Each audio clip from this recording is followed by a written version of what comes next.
Before getting into the cleansing and detox topic, I saw that you do like cooking classes and sometimes for kids as well, which I think is super cool. Like more and more, I kind of get frustrated by like we're in this DoorDash world, Uber Eats world where like so many people don't cook and so many people don't like to cook. Like I had a conversation with a client, sorry if this is you that you're listening. She's like, I rely on my husband for healthy cooking, and if he's out of town, I'm not going to do it.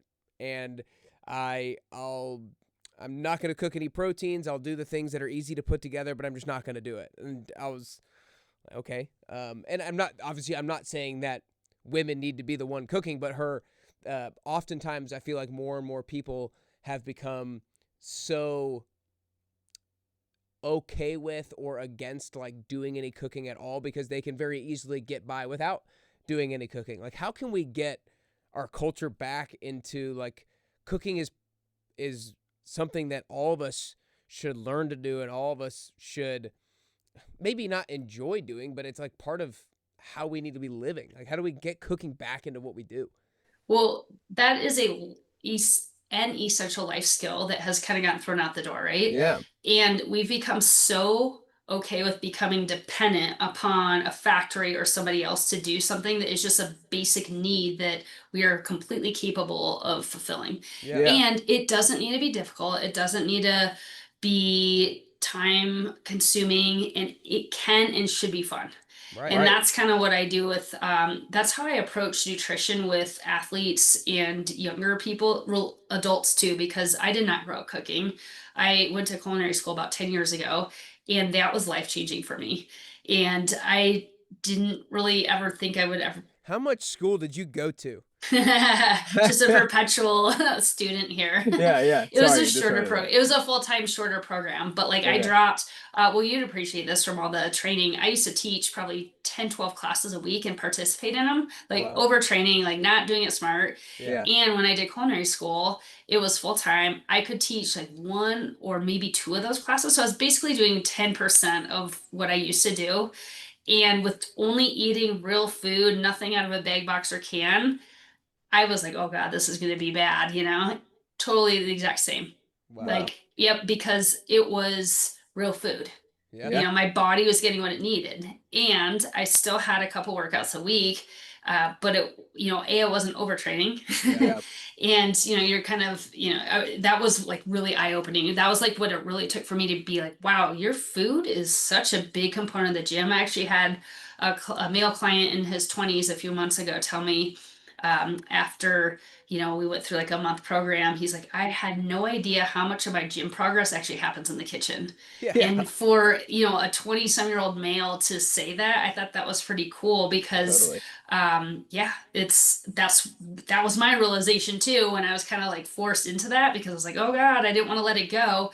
And it's with young people especially, they don't want to like sit and be talked to, so like they want to get their hands and do something. So I kind of make my nutrition hands-on, so I call it like functional nutrition or hands-on Yeah. nutrition. And we get in there and I show them how to use sharp knives, I show them how to use hot equipment and like things that could like hurt themselves. But so much I think of our stuff in school is like paper pencil base. It's super boring, and we don't want anybody to get injured or have it be dangerous. And so it's like nobody's engaged. But like as soon as you get them here, I'm like, hey guys, you got to listen to me. If you don't, you might cut your finger off, and I don't care about your finger, but you might care about your finger. So like let's listen. And they're like, pressing, pureeing garlic into paste. They're like searing steak, making chimichurri, Yeah. eating kale like with lemon and salt and like ghee or olive oil on it, and things that their parents like, there's no way they're going to eat this. And I'm like, well, they not only ate it, but they made it and had seconds and thirds. Yeah. How do you what are like because the cooking classes that you do are with like kids or how old are they typically? Anything from 5 to 90. Who are like parents signing their kids up to do some of these classes? Like how are you getting them in there to do it? I've done them through the schools, like after Okay. school, or like I'll walk them to the little kitchen, or I've worked with ski teams, soccer teams, lacrosse teams, and We've done anything from jamming 20 people into a kitchen and having them cook for their like family for like an Yeah. end of season soccer party to part of like a moguls like all-star camp where it was a nutrition thing, but we're in the kitchen and they're so much more engaged when they're doing it, and then they have an actual life skill they can go home and replicate, and then it's one less thing for mom and dad to have to do. Because hey, guess Yeah. what? Your kid knows how to scramble an egg or fry an egg or sear a steak or a shrimp or make a tuna salad for their own lunch versus like, well, what's in the pantry? Yeah. And like, I mean, geez, of all the life skills, cooking legitimately might be the most important one.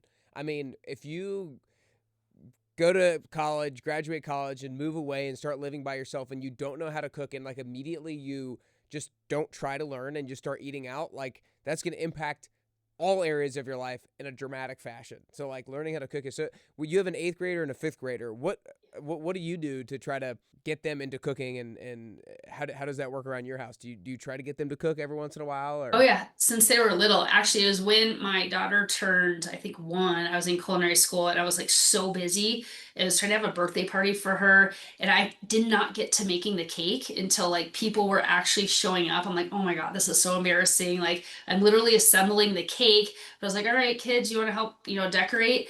And all the kids were around, like they wanted to be there and do it. And Oh, like I went from being like, this is so embarrassing to that ended up being the highlight of the party was the kids yeah. making the thing, and that's where I was like, oh my gosh, they actually want to get their hands in here.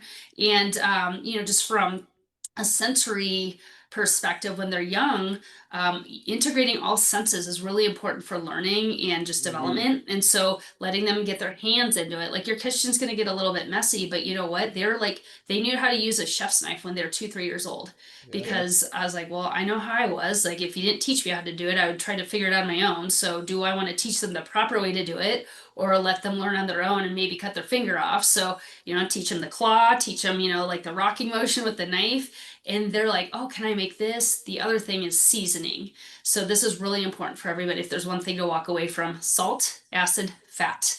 Whether it's veggies or anything savory, salt, acid, fat is the seasoning triangle. And so many people make veggies with like at least one, if not both, like two or all three things missing.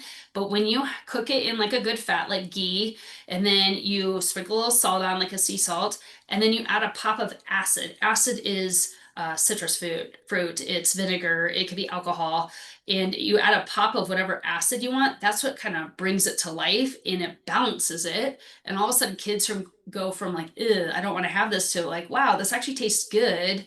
I think I'll have more. So what kind of acid are you typically doing on like a vegetable like broccoli? Lemon. Lemon? Yep. Yep. So I'll cook. Jeez, how have I never known that?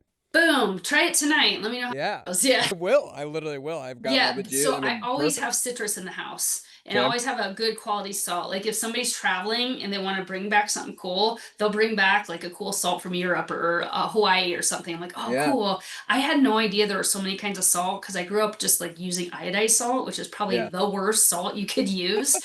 And then when we did a salt tasting, I was like, wow, I didn't even know there were all these colors of salts and like flavors. And then you go to the iodized, you're like, wow, that really burns my mouth. That's disgusting Yeah. because it was made for chemical purposes. I think that, geez, teaching kids how to cook is so cool. First off, obviously so important, and I think like it's such an important um, window of time to take advantage of because kids are so creative and kids love doing gingerbread houses. Kids love creating Christmas cookies. That came top of mind because I remember babysitting some kids around with my wife around Christmas last year and like them loving creating their own Christmas cookies. Like kids love that stuff, but usually we only think about it in terms of like sweets or that kind of stuff rather than actually in the kitchen. But I'm sure so many kids would love like playing around with different types of foods and making it colorful and adding different kinds of spices in there. I'm sure they would love it. So parents out there, like I'm not a parent yet, but would hopefully will be one day. Like I will definitely do that, and parents should definitely take advantage of that creativity So like my that. biggest tip of unsolicited advice is feed, it's like from a very, very young age, incorporate spices into the foods because familiarity is likability. So Mm, if you're exposed to something, it's comfortable. Because what do we do when we're in a state of stress? We Yeah. do Yeah, whatever that's we comfortable. know. Even if the thing we know is harmful to us, we go there. So if the thing we know is healthy for us or supportive for us, we will also go there. And so Mm, expose them to so much so young and don't have a plan B. Everybody eats the same thing and you try a variety of things and you got to make it taste good. Like it has to taste good. That's why it's like really important to know how to season things, how to get the right texture, because all those are really important, not just to kids, but to adults too. What you don't want is your 6'2" high school kid going to homecoming wanting to order off the kids menu. You know, yeah. like that's what we got right now. So we